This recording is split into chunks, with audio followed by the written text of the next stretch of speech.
Suatu hari Nabi Musa nanya kepada Allah. Kan Nabi Musa ini julukannya, panggilannya Kalimullah, orang yang bisa ngomong langsung kepada Allah. Jadi kalau ada butuh apa-apa Nabi Musa mah tinggal miss call Allah. Ya Allah, langsung Allah ngangkat. Ada apa Musa gitu. Kayak kita telepon gitu ya. Nggak bisa ngelihat langsung tapi bisa telepon langsung. Begitu Nabi Musa calling, langsung Allah, ada apa Musa? Gini ya Allah, saya pengen nanya. Jadi Musa sering ngobrol sama Allah. Nanya apa? Saya pengen tahu di antara umat saya itu siapa yang paling rendah kedudukannya di matamu? Yang paling levelnya paling rendah. Kata Allah, itu tuh laki-laki seorang kakek yang buta, yang dia itu masbuknya istiqomah banget dalam sholat. Paling istiqomah dalam masbuk. Gak pernah dia sholatnya tepat waktu, pasti masbuk. Ini orang yang paling istiqomah di zamanmu, Musa. Istiqomah dalam kemasbukan. Asal ada sholat, dia pasti paling belakang, datangnya menjelang salam. Jadi kalau ada yang taruh sendal paling belakang itu pasti dia. Kalau ada salam yang kemudian nanti berdiri lagi, pasti dia. Orang yang selalu masbuk, orang tua buta. Oh, itu orang yang paling rendah. Nabi Musa nyari mana? Oh, si kakek itu yang paling rendah nilainya di mata Allah. Setiap hari dilihat dia masbuk sampai suatu hari ketika selesai sholat orang itu udah nggak ada. Nabi Musa telepon Allah. Allah, Musa ada apa? Itu si kakek kemana? Kok nggak datang? Kata Allah, dia sudah meninggal dan sekarang ada di dalam surga. Nabi Musa heran, ya Allah, gimana ceritanya tuh kakek yang nilainya paling rendah, yang nggak ada apa-apanya, yang masbuk sejati, tiba-tiba masuk surga sejak dia meninggal. Apa yang terjadi ya Allah? Allah bilang, ya Musa, suatu hari ketika kakek ini keluar dari masjid, dari tempat ibadah, dia jalan kemudian kesesat gara-gara dia buta, sampai di sebuah tanah yang lapang. Dia menemui seorang laki-laki, kemudian dia bertanya, saya ada di mana sekarang? Laki-laki itu mengatakan, ini kamu sedang berada di tanah lapang, di sebuah lapangan, di sebuah alun-alun. Kemudian kakek ini mengatakan, tidak, sesungguhnya rahmat Allah lebih luas daripada segalanya. Kamu berada di tanah yang luas? Kata dia, tidak, rahmat Allah yang lebih luas. Hanya karena itu, kemudian Allah mengatakan, wahai Musa, sesungguhnya rahmatku mendahului kemarahanku. Sehingga dia masuk surga hanya dengan kalimat, sesungguhnya rahmat Allah lebih luas. Makanya kalau kita nge-tag Allah, nge-mention Allah, libatkan Allah dalam urusan kita, selalu beruntung. Bayangin sekedar mengatakan subhanallahi wa bihamdi subhanallahil azim, langsung Allah sediakan pohon-pohon kurma yang sangat banyak di dalam surga. Begitu kita baca la haula wala quwata illa billah, Allah sediakan kunuz, harta yang ditaruh di dalam sebuah box yang sangat besar, disimpan di bawah arasy Allah Subhanahu wa taala. Mudah sekali. Karena kalau kita melibatkan Allah, yuridullahu bikumul yusra wa la yuridu bikumul usra. Salah kalau orang bilang, aduh gak usah bawa-bawa Allah lah, jadi susah. Enggak. Justru kalau kita bawa-bawa Allah jadi mudah. Karena Allah itu pada dasarnya pengen memudahkan kita, enggak pengen nyusahin kita. Yuridullahu bikumul yusra wa la yuridu bikumul usra. La yukallifullahu nafsan illa wus'aha. Sampai ketika turun ayat ittaqullaha haqqa tuqatih, bertakwalah kepada Allah sebenar-benar takwa. Para sahabat kemudian ngeluh, ya Rasulullah kami nggak sanggup kalau sebenar-benar takwa. Terus gimana? Turun lagi ayat di surat At-Taghabun, fattaqullaha mastata'tum. Kalau nggak bisa sebenar-benar takwa, ya udah bertakwa semampu kalian aja. Coba lihat, Allah memudahkan urusan hambanya, sehingga kalau kita melibatkan Allah, maka insya Allah Allah akan memudahkan urusan kita. Kisah lagi, mungkin ada 2 atau 3 kisah lagi, bukti bahwa kalau kita melibatkan Allah itu mudah. Ada seorang nenek di zaman Nabi Musa, sudah menikah sekian puluh tahun belum dikaruniai anak.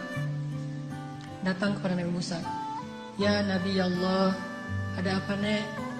Saya mau minta tolong. Ya, saya itu udah nikah sekian tahun tapi belum dikaruniai anak. Sedangkan engkau bisa bicara langsung dengan Allah. Boleh nggak saya minta tolong? Minta dong ke Allah, ya Allah beri saya 1 orang anak saja. Oh baik nek, nggih gitu kata Nabi Musa. Telepon, ya Allah. Allah bilang, ada apa Musa? Ini nih, Ada nenek-nenek minta diberikan anak 1 orang aja katanya, karena dia tidak punya keturunan. Apa kata Allah? Ya Musa, bilang kepada nenek itu bahwa takdirnya dia tidak akan punya anak. Itu sudah takdir. Kemudian Nabi Musa bilang, Nek, sabar ya.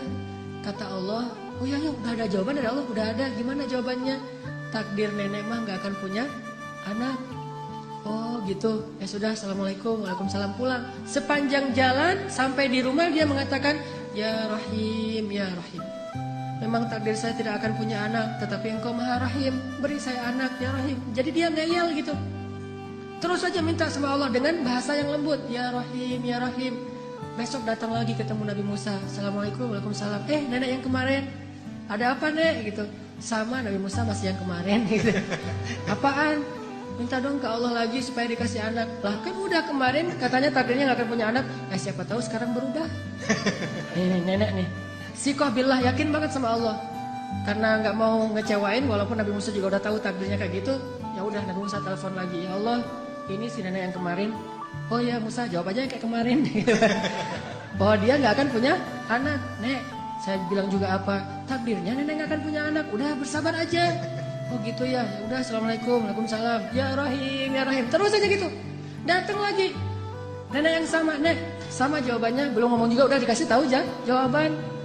Tapi kata nenek, coba minta lagi, mudah-mudahan Allah udah mau ngasih sekarang. Ya Allah, nenek yang kemarin datang lagi. Wahai Musa, takdirnya gak akan punya anak. Nek, memang udah takdirnya kayak gitu. Sabar aja. Gimana tuh caranya nek? Udah takdir Allah gak akan bisa dirubah. Oh gitu, ya Rahim, ya Rahim. Pulang terus. Setelah sekian lama gak datang-datang. Setelah beberapa bulan akhirnya dia datang bawa bayi. Gendong bayi datang ke Nabi Musa. Assalamualaikum gitu. Waalaikumsalam. Nenek yang dulu. Ya, terus itu siapa? Anak. Anak siapa? Anak saya. Hah? Ya Allah, ini ceritanya gimana nih? Kok bisa nih nenek punya anak? Nabi Musa nelpon Allah. Gimana nih ceritanya nenek yang takdirnya gak bakalan punya anak tiba-tiba bawa bayi? Kata Allah, ya Musa, setiap kali saya bilang takdirnya gak punya anak, dia bilang ya Rahim, ya Rahim. Dibilang lagi gak punya anak, dia bilang ya Rahim, ya Rahim. Wahai Musa, ketahuilah sesungguhnya rahmat saya mendahului takdir. Sehingga dengan rahmat Allah, Allah mengubah takdir nenek ini yang tadi gak punya anak jadi punya anak. Kalau kita baca hadis-hadis Nabi tentang kisah-kisah para anbiya itu luar biasa. Intinya adalah mereka selalu mengandalkan Allah dan selalu mendapatkan janji-janji yang Allah pernah janjikan kepada mereka. Gak pernah kecewa. Mungkin cerita terakhir yang sangat populer itu adalah cerita Siti Hajar. Ini bagi saya menakjubkan banget nih ceritanya. Nabi Ibrahim bawa Siti Hajar dari Palestina ke Mekah, melintasi gurun pasir hanya bertiga saja. Ibrahim, Hajar, Ismail kecil. Karena Allah memerintahkan Ibrahim, bawa keluargamu ke sebuah biwadin ghairi dzi zar', kepada sebuah lembah yang tidak ada kehidupan di sana. Bawa ke sana. Di Bakkah, yang kemudian namanya menjadi Mekah. Akhirnya Ibrahim bilang ke Hajar, Hajar, yuk kita hijrah gitu. Hijrah kemana mas? Hajar gak ada yang nanya hijrah kemana. Udah aja, oh hijrah ya sami'na wa ata'na. Di bawah gitu jalan kaki melintasi padang pasir. Berhenti sebentar di rest area, makan, minum seadanya, lanjut lagi. Gak pernah nanya, mas ini kemana sih kok gak sampai-sampai? Gak pernah Hajar nanya kayak gitu. Atau gak pernah juga dia bilang, mas turunin saya aja di mall itu nanti dijemput lagi.